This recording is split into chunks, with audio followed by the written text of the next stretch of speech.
Hello, beautiful people. Welcome back to English Listen Easy. I am Emma. And I'm Jack. Great to have you here with us today. Jack, can I tell you something before we start? Of course, what happened? I was walking to the studio this morning and it started raining. Not a little rain, a lot of rain. I had no umbrella. Oh no, how bad was it? Jack, I looked like I jumped into a swimming pool with my clothes on. A full swimming pool. Oh no, did you have anything to dry off with? Nothing. I sat here for 20 minutes next to the heater trying to dry my jacket. And how is the jacket now? Still a little sad, but okay. I am okay. We are recording. Everything is fine. Oh, you are very patient, Emma. Most people would have just gone home. Wait, patient. I want to come back to that word in a second because I think it's really important for today's topic. But first, yes, I stayed. I am here. You are welcome. We are very grateful. Okay, so today's topic. So today we are talking about listening. Specifically, how do you get better at understanding English when you listen? And this is such a real problem because a lot of people study English for years. They know grammar, they know vocabulary, and then someone speaks to them fast and they understand nothing. Nothing. Like the words just fly past your ears and you catch maybe one or two. And you stand there smiling and nodding like you understood everything. Oh, yes, the nod. Every English learner knows the nod. You have no idea what the person said, but you smile, you nod, you say, yes, absolutely, absolutely. And then you walk away and think, what did I just agree to? Oh, exactly. So, have you ever had a moment like that? A really bad one? Oh, yes, many times. But one story comes to mind immediately. Tell me. So, a few years ago, I was at a party, and a man came up to me and started talking. He was very friendly, very fast. I understood maybe 30% of what he said. 30%? That's not much. Not much at all, but I kept nodding, smiling, saying, "Oh, really?" and "Wow," and "That's so interesting." Classic. And then at the end, he looked at me and said something, and I said, "Yes, absolutely." And he looked very happy and walked away. And then what? And then my friend came over and said, "Did you just agree to help that man move apartments next Saturday?" Oh no. I agreed to spend my Saturday moving boxes for a man I had never met before. Oh, Emma, because of the nod. Because of the nod, I nodded myself into a whole day of carrying furniture. Did you go? I went. I carried boxes for 4 hours. The man made sandwiches for lunch. They were actually very good sandwiches. Oh, so it ended okay. It ended okay, but the listening, that was a real problem. Okay, I have one too. Mine is about watching TV in English. Oh, the classic method. Watch TV in English and your listening will improve. Everyone says that, and it's true, it does help, but only if you watch the right things. What do you mean? So, when I first started trying to improve my listening, I decided to watch the news in English because I thought the news is serious, the people speak clearly. This will be good for me. That sounds like a reasonable idea. It was a terrible idea, Emma. News presenters speak so fast and they use very specific vocabulary, political words, economic words, words I had never studied. And you understood nothing? I understood the weather. That was it. When they showed the weather map, sunny, cloudy, rain, I understood all of that perfectly. So you watched the news for the weather? For 3 weeks, I watched the news every day, and the only thing I learned was that it was going to be cold on Thursday. That's not nothing.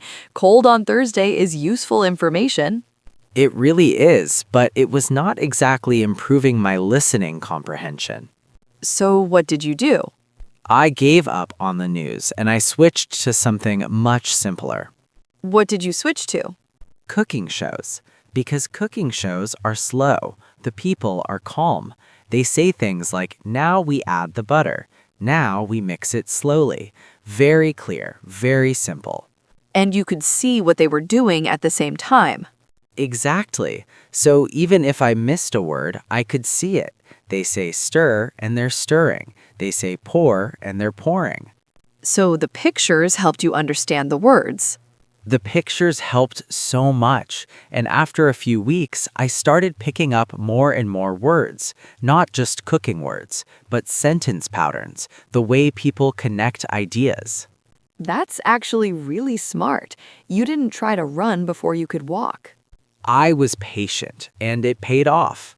Okay, so I want to go back to that word, patient, because Jack used it earlier about me, and I think it's a really good word for this topic. Yes, what does patient mean exactly for anyone who's not sure? So imagine you're learning to ride a bike. You fall off, you get back on. You fall off again. You don't get angry, you just keep trying. That's being patient. You wait, you try again, you don't give up. And it's the opposite of I want to be fluent right now, today, this minute.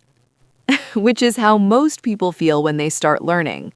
I want to understand everything immediately, and when I don't, I feel frustrated. But language doesn't work that way. You have to be patient with yourself. Especially with listening, because listening takes the longest to improve, in my experience. Why do you think that is? Because when you read, you can stop, you can go back, you can read slowly. But when you listen, the words keep coming. You can't press pause on a real conversation. Right, and real people don't speak like textbooks. They speak fast, they cut words short, they use slang, they don't finish their sentences. They eat half the words. They eat the words, yes, and you're sitting there trying to figure out what they said. So you need a lot of practice, a lot of listening, and patience. So, what actually helps? Like, if someone wants to improve their listening right now, what should they do? Okay, so the first thing, and this is what really helped me, is to listen to the same thing many times. Not just once. Not just once. People listen to something once, do not understand it, and move on. But if you listen again, you catch more. And again, you catch even more. Like peeling an onion. Each time you get a little deeper. I love that image. Yes, each time you hear more. I did this with a podcast I loved. I listened to the same episode maybe 5 or 6 times over 2 weeks. And what happened? The first time, I understood maybe 50%. The second time, maybe 65%. By the 5th time, I understood almost everything. And I started noticing things I never noticed before.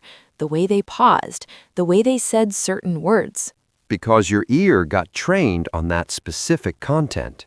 Exactly. My ear learned that voice, that speed, that style. And that is really important. Different people sound completely different. A British person, an American person, someone from the south of the U.S., someone from New York, they all sound different. So you cannot just learn one voice and think, okay, I understand English now. You need to hear many different voices, different speeds, different accents. Which takes time and patience. Always back to patience. Okay, listeners, before we go on, if this episode is helpful, please share it with a friend who is learning English. And if you have not subscribed yet, please do. It means a lot to us, and it helps the channel grow. It really does. Okay, one more thing I want to talk about. What is that? Subtitles, because there's a big debate about this. Should you use subtitles when you watch things in English or not? Oh, I have strong feelings about this. I can tell. What do you think?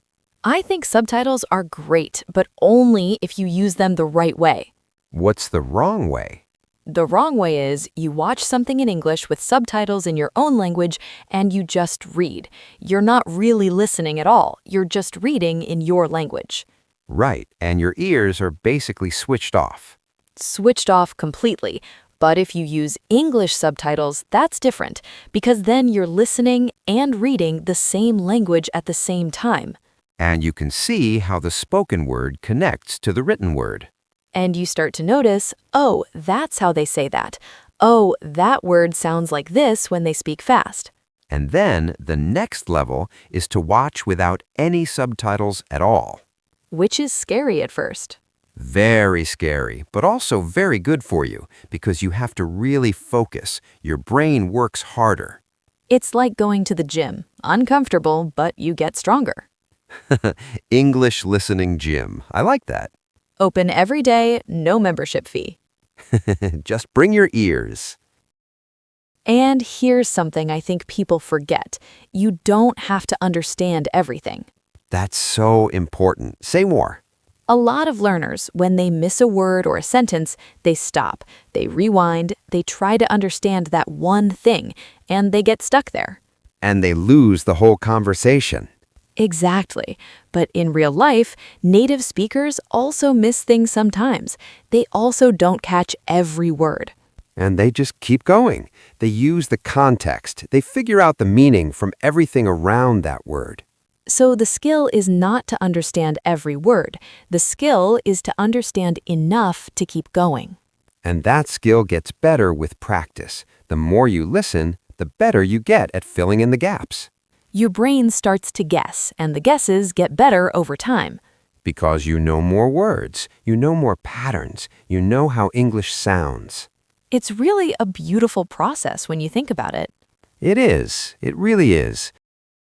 So today we talked about why listening is so hard. Real people speak fast, eat words, don't finish sentences. We talked about the danger of the nod and how Emma agreed to move furniture for a stranger. The best story. We talked about watching the right things, not the news, maybe a cooking show, and listening to the same thing many times. And we talked about subtitles. English subtitles good, your language subtitles not so good for listening practice. And the most important thing, be patient with yourself. Listening takes time, but it does get better. It always gets better. Okay, bonus tip. Jack, this one's yours.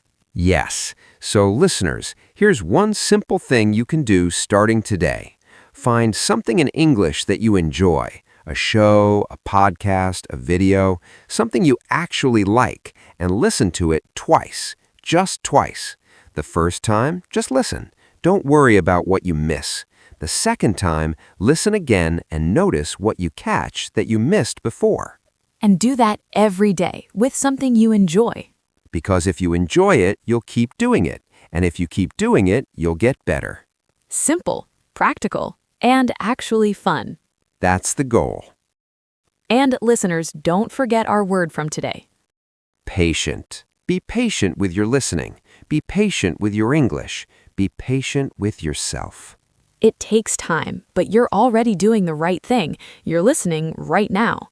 And that counts. Every minute counts. All right, one question before we go. What's the hardest thing about listening in English for you? Is it the speed, the accent, the vocabulary? Write it in the comments. We read every single one, and we love hearing from you. Take care, everybody. See you in the next episode. Bye. Keep listening. You're getting better every day.